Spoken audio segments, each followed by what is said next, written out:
Preposition. গ্রামারে প্রিপোজিশনের আছে এক বড় স্থান।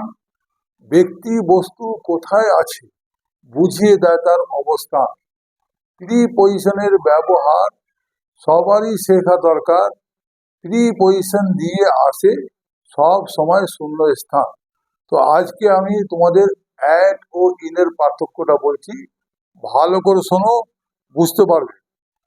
ছোট স্থানের আগে অ্যাট, বড় স্থানে ইন। বুঝে পড়লে ভুলতে পারে কেউ কোনো দিন।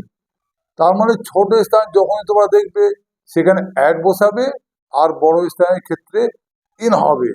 যেরকম দে লিভ অ্যাট বিরাটি, কিন্তু উই লিভ ইন কলকাতা। আরো বলতে পারি my uncle lives in Delhi, my aunt lives at Kaikhali.